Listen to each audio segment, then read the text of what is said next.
Every human being starts as a baby. This is my baby. This is little Astrid, my daughter, when she was born 6 years ago.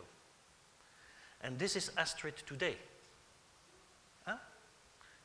6 years ago, today. I see a lot of change.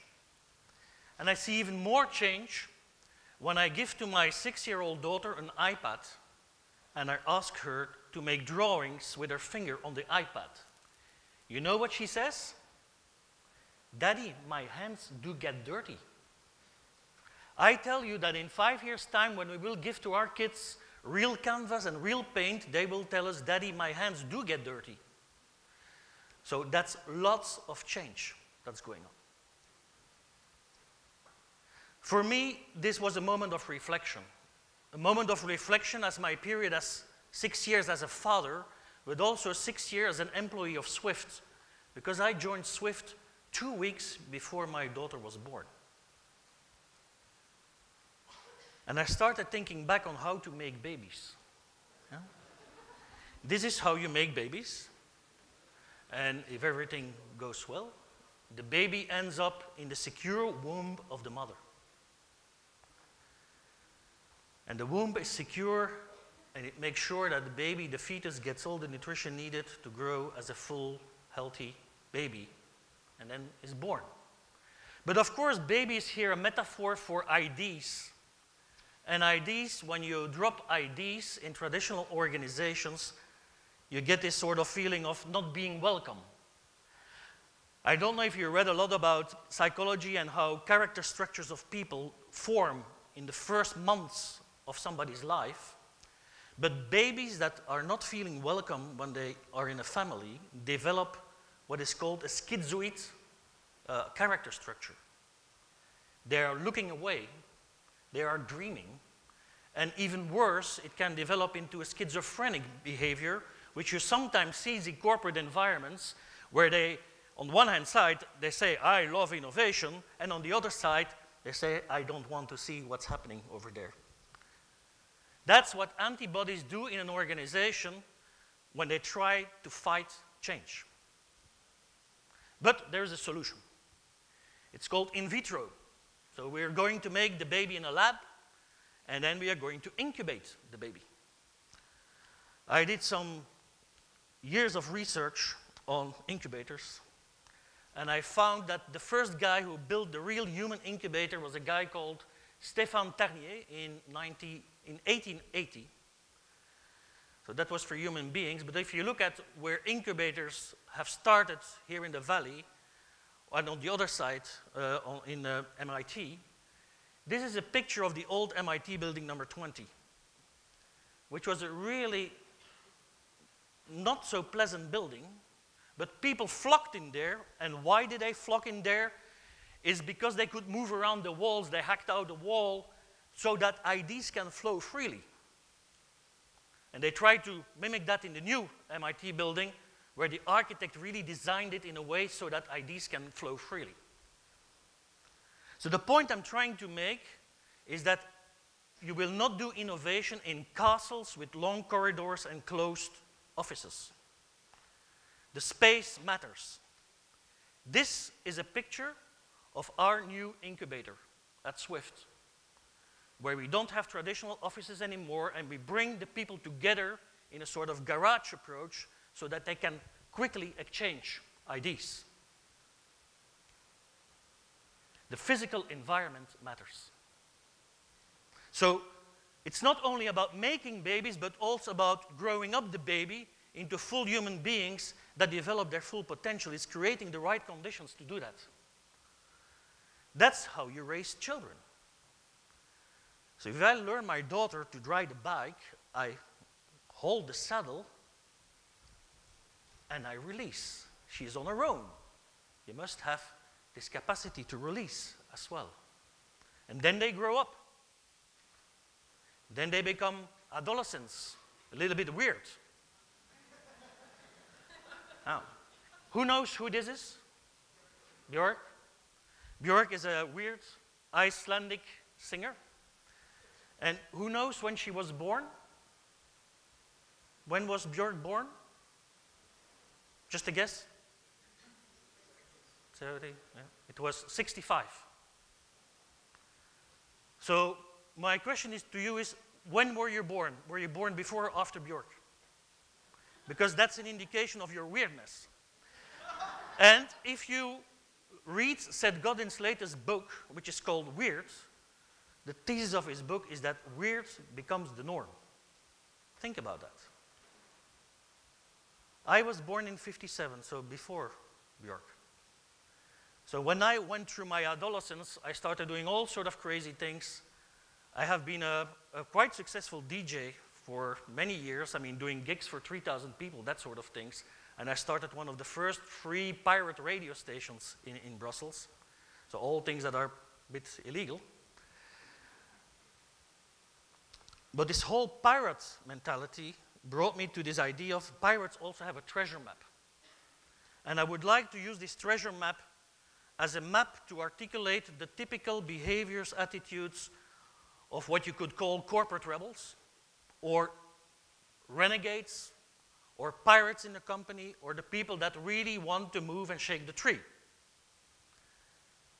So those people, they are relentlessly challenging the status quo. They are relentlessly breaking the rules, saying the unsaid, spreading the innovation virus, and they create tribal energy in your organization. Those are the people with no fear, rebels with a cause. And they're leading by being their true selves, so they act from their true self's energy. And they're after the unnamed quality. I'm going to say more about that unnamed quality later, but they do this relentlessly.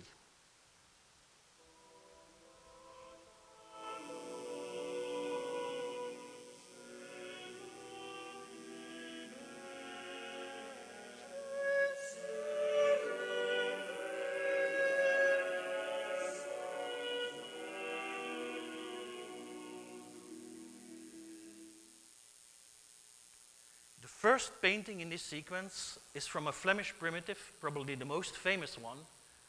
It's called Jan van Eyck. That painting was made in 1479. The painting that you have in front of you is 2 centuries later by Peter Bruegel the Elder, and it's called The Blind Lead the Blind. That's how I sometimes feel in an organization trying to preach innovation. And what is important about Peter Bruegel the Elder, my nephew, he is 1 year older than I am, and he is the main curator of the Museum of Art in Brussels. And he is an absolute world authority on Rubens and on Peter Bruegel the Elder. I mean, in the sense that people from all over the world let him fly in to check whether their paintings are the real Bruegels or Rubens, that sort of thing. So he told me that Peter Bruegel was an absolute innovator. Not only because he was using new tools, like new paint or new canvas or new brushes, but more importantly because he was painting non-religious subjects. It was one of the first painters that painted non-religious subjects. And if you look at the back of this painting, there is a chapel. This is the only religious part in this picture. And that chapel exists. That chapel exists west of Brussels, in a little town called Sint-Anna-Pede. And it happens to be the place where I lived the first 25 years of my life. I literally lived 100 meters away from the chapel that was in Bruegel's painting. So it was probably meant to be. So it really made me think to go back to my roots. And when I studied, I was studying architecture. So I went back to my architectural roots.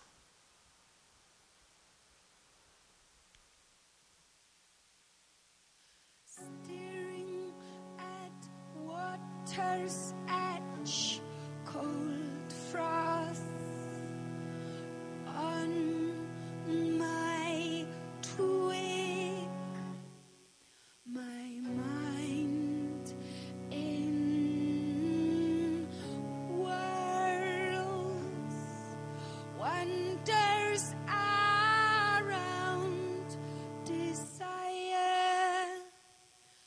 May I, can I, or have I too often craving miracle? can I, or have I too often now craving miracles, craving miracles? Craving miracles, like when you're painting and in the silence of the flow of painting. Like if I would be in my workshop, my painting workshop, and making a piece of art. This is another painting, again some centuries later, from another Flemish painter, Permeke, and the painting is called The Farmer Taking a Rest After a Long Day of Work. And I'm going to tell a story of yesterday's evening speakers dinner where I was sitting next to Michael, and he's from Michigan, and from a farmer's family, and suddenly he came up with the idea, yeah, the farmer laying down, it's not only to take a rest, but it's to enjoy the assets or the harvest of the season after a long season of work. So I like this idea of the assets and enjoying the assets. And it's about primitiveness. I like the concept of primitiveness. Do you know what the origin is of the word bank? The origin of the word bank is bench. It's a place where two people come together to have a relationship and to build a healthy business. We have come a long way from that primitive idea of bank. Maybe we should go back to it. And this whole primitive metaphor works really well even in other environments like cooking. There is an organization in my country called the Flemish Primitives, which is an organization of 3-star Michelin cooks. And this is the leader, Peter Goossens.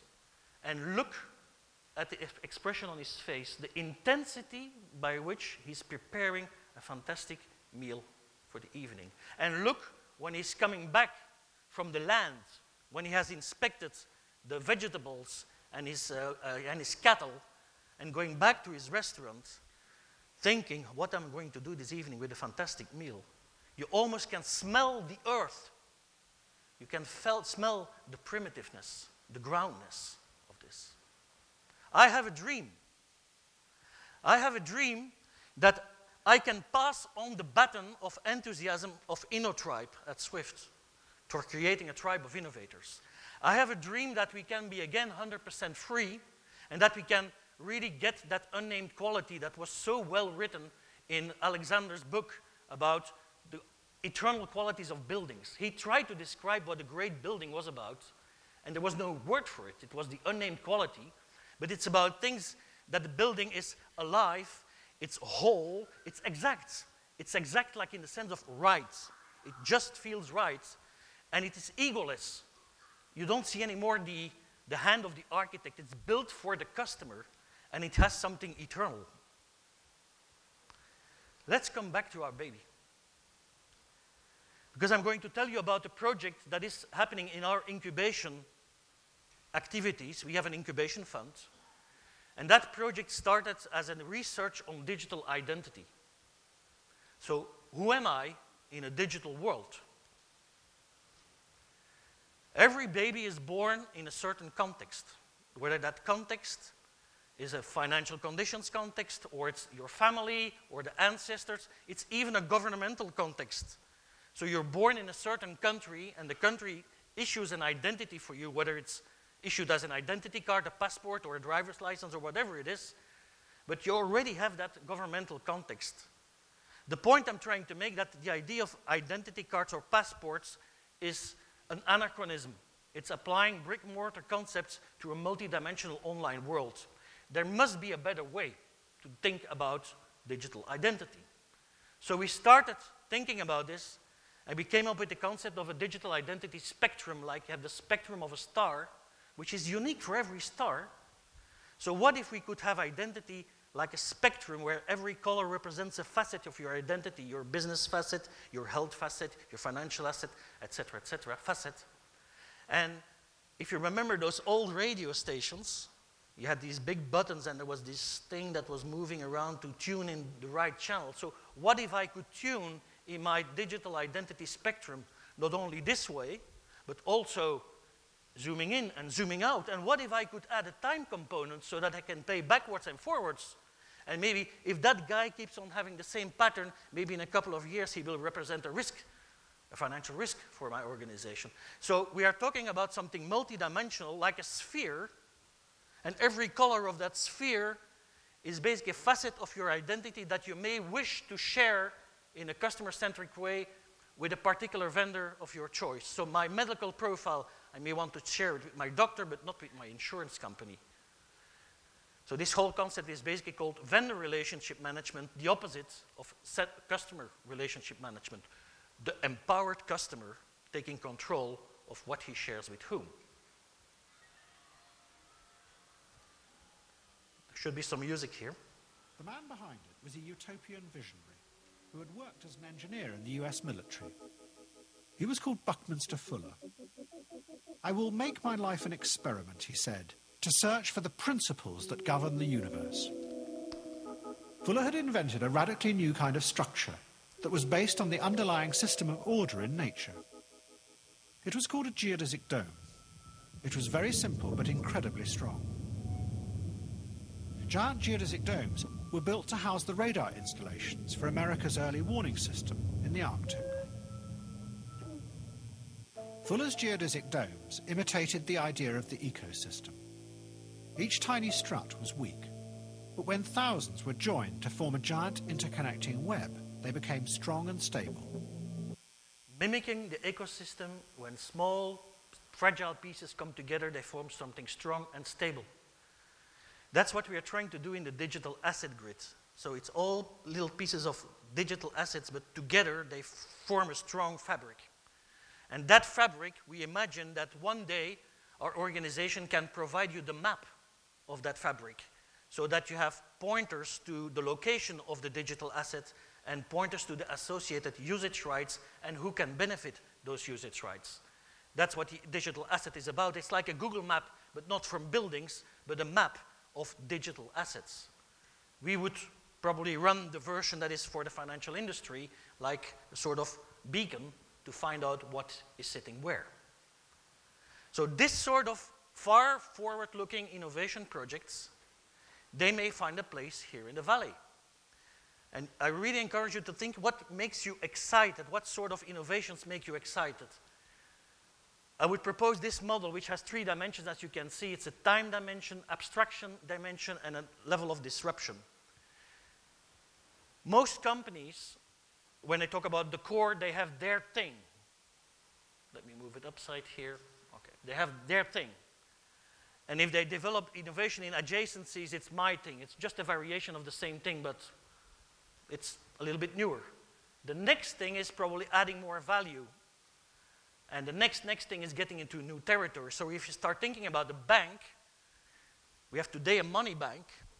Adjacencies is making a mobile bank of it, but it's the same thing just through a mobile channel. The next may be an asset bank, like I described for the digital asset grid. And when we start adding values components, we get probably to something that is like Bruce Cahan's good bank.